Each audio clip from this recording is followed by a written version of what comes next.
When it's your turn, will you come and find me? So we're here with Jonathan Teplitzky and Bojana Novakovic from Burning Man, the Australian film of the year by a long shot, probably one of the greatest films made in this country, full stop. Wow. High five. High five. Obviously, part of that comes from the script, which is an extraordinary work of art.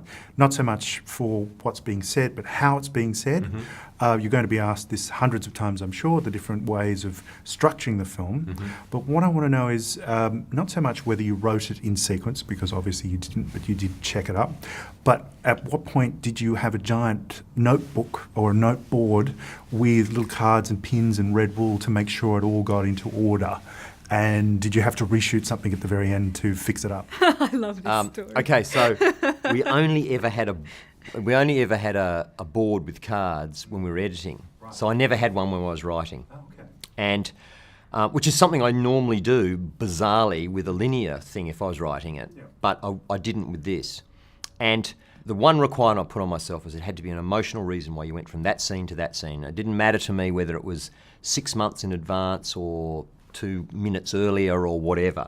It just had to be motivated by an emotion. Mm-hmm. And I always felt that if I could get that energy running under the in a sense in the bowels of the film, it would really give it a momentum that in a sense was all of its own.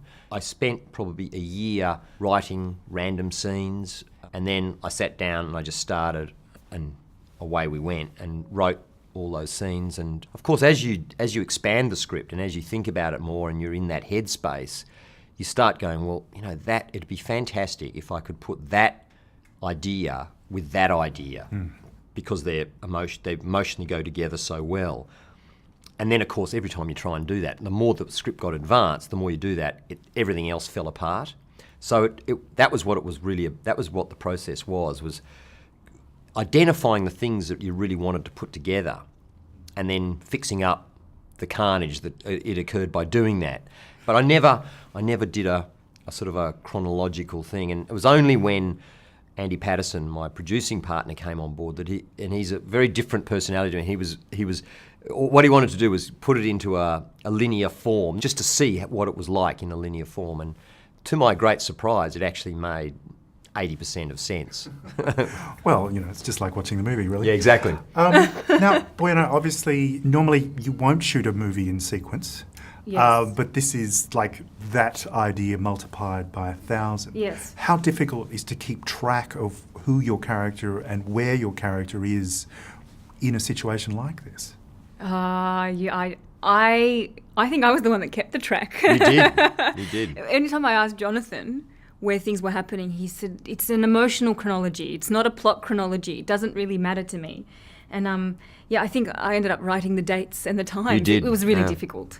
But I needed it for what I had to do.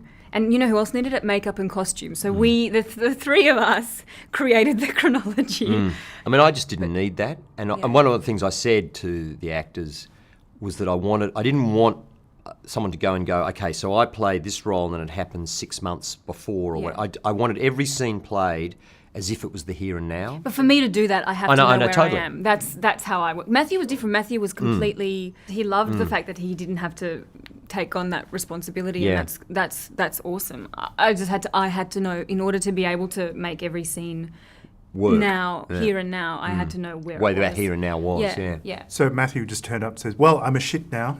Yes, exactly. And now I'm going to be doing this and kind of reacting Look, in the moment. In a way, you know, what I said to him very early on was that, you know, all I really care about is that you're true to the emotion of what Tom's going through at that particular moment.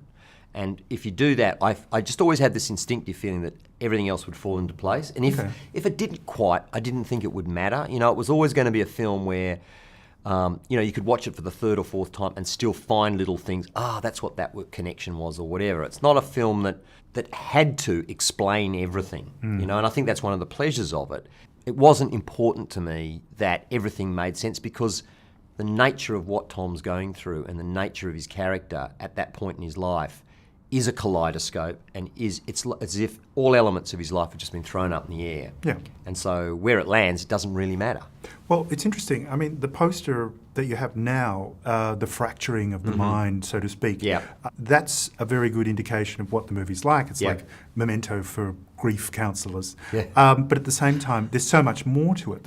And it is this emotional resonance that's so carefully crafted that makes the film work. If that hadn't been that grounding, that backbone, that skeleton, then it would just be, stuff that happened. A dog's breakfast.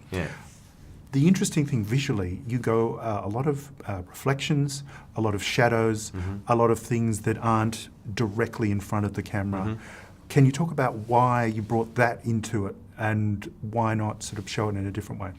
Texture was a really important, visual texture was a really important thing. We had all these sort of obvious textures like fire and water and sex and food and all those sort of things. And I wanted just the experience of what Tom goes through and experiencing what he does. For me, when I experienced it, it was like that. I was trying not to make a naturalistic movie, and I wanted the audience to experience it viscerally and emotionally rather than, in a naturalistic, literal way. It's amazing that in doing that, you've actually created more real experience than it would have been had you been just observing him. Because I think naturalism is something you observe, you don't participate in it. Exactly. I mean, this is the interesting thing, and it's kind of like, you could say it's Tree of Life on crack, in the sense that it does have that visceral elements of vision and sound and sight. I mean, this is the thing, you actually have the sight, but you have Lisa Gerrard's soundtrack, which really bangs at home. But because you are very restrained, a lot of the obvious grief moments, you're restraining it, which works well. And obviously with you, Bojana, trying to not do the obvious thing that your character would do. I was never allowed to do the obvious thing, even if I wanted to. But that's for for film buffs, this is the joy of it. Everything is done off-centre in a way, but it's done for a right reason, not just to say, well, screw you, we're going to do something different. This film probably has more boobs in an Australian film than anything since Alvin Purple, which is kind of... Again, it comes back. It comes to texture. Come back to you? No, it's not just about that. Hang on a second. No, I'm going to talk now because we're talking about breasts.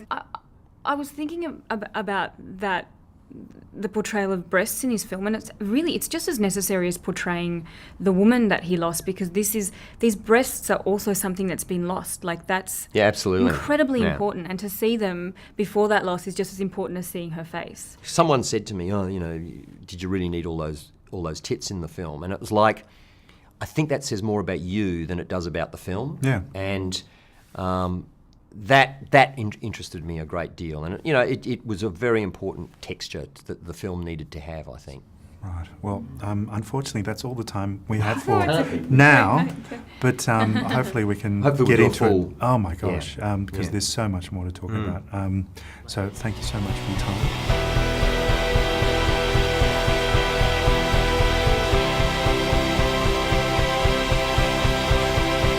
Is she happy?